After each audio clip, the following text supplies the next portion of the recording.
അളയ ഞാൻ 96 കണ്ടു, 96 കണ്ടു. കണ്ടിട്ട് ഏതാണ്ട് 15-20 മിനിറ്റ് ആയിട്ടുള്ളൂ.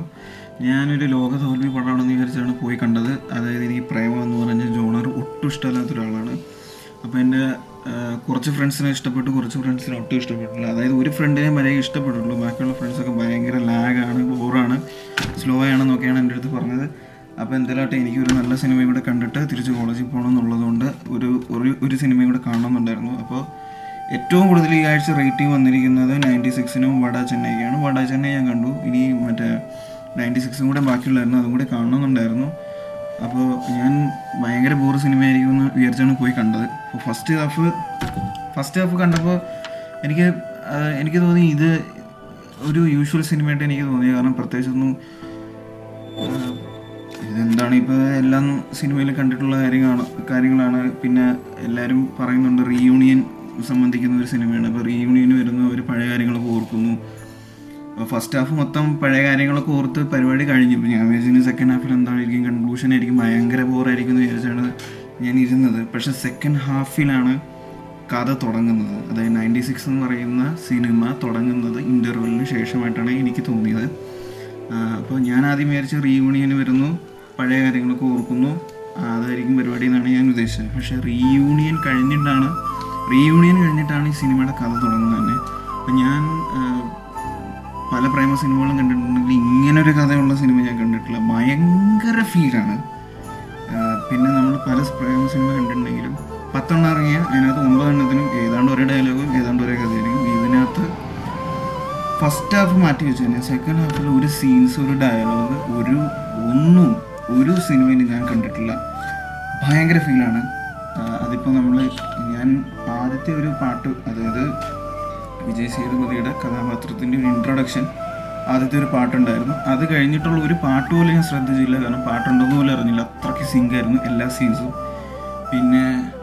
പിന്നെ എടുത്ത് പറയാനുള്ള അഭിനയമാണ്.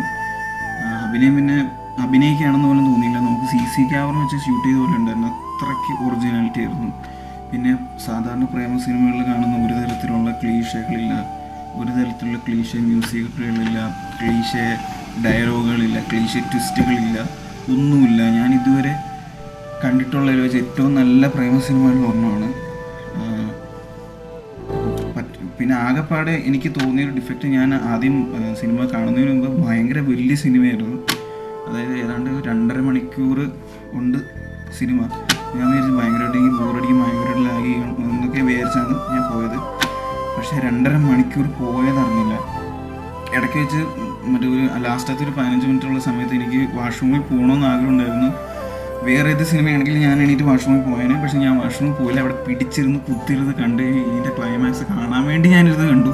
കാരണം ലാസ്റ്റ് ഹാഫാണ് ഇതെന്താണിത്. കാരണം ലാസ്റ്റ് ഹാഫ് എന്ന് പറഞ്ഞു കഴിഞ്ഞാൽ എനിക്ക് മനസ്സിലായത് ഈ കഥാപാത്രങ്ങളുടെ മൊറാലിറ്റി പ്രൂവ് ചെയ്യുന്ന ഒരു സീനുകളാണ് ലാസ്റ്റ് ക്ലൈമാക്സുകളിലേക്ക് പോകുമ്പോൾ. കാരണം ഇതെങ്ങനെയും മാറാം ലാസ്റ്റത്തെ കുറേ സീൻസിൽ. അപ്പോൾ സാധാരണ ഒരു തമിഴ് സിനിമ പോലെ കുളമായി പോകുക അവസാനം എന്ന് എക്സ്പെക്റ്റ് ചെയ്തുകൊണ്ടാണ് ഞാൻ അവിടെ ഇങ്ങനെ കുത്തിരുന്നത്. പക്ഷേ ക്ലാസ് ആയിട്ട് ചെയ്തിട്ടുണ്ട്, എല്ലാം പെർഫെക്റ്റാണ്, ഒരു തരത്തിലും ഒരു ഡിഫക്റ്റ് കണ്ടുപിടിക്കാൻ ഇല്ലാത്തൊരു സിനിമയാണ്.